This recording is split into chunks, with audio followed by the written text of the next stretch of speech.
In a story that you will only see right here on KREM 2, the family of a Brewster woman killed after being hit by 3 different cars is speaking out for the first time tonight. KREM 2's Christian Garza spoke to her family about what these last 3 days have been like. Christian?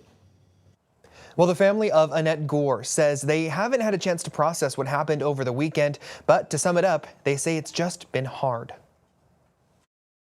In the dark of night along US 97, it's just happened all very quickly. 64-year-old Annette Gorr was killed after getting hit by 3 different cars, one of which law enforcement is still looking for. And I just had a feeling it was her because of her commute.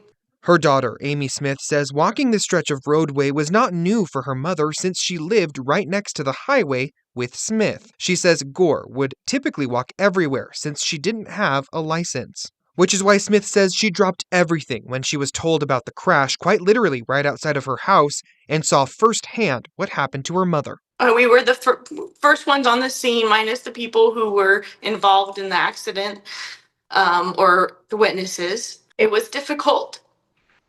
We had to check her for a pulse because nobody had done that yet. And it was hard. She was a great lady.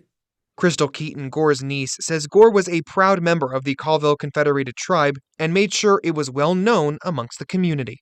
As Annette would put, she was the last house on the reservation, and she was very firm at letting people know that. She was very, very fond of her place. It was right on the river. She loved being there. Over the weekend, Keaton started a GoFundMe for Gorr's family, raising over $3,000. Smith says although this process has been overwhelming, she is grateful for her family's and the community's support. It's not easy, especially because where the accident happened was right in front of my house.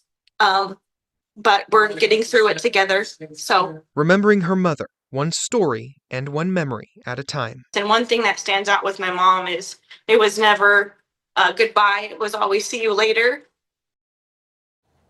WSP says at this time they are not currently seeking charges in this case, but that could change depending on the investigation. If you have any information, you're asked to call WSP. We have that number up on our website, krem.com. In the newsroom, Christian Garza, KREM 2 News.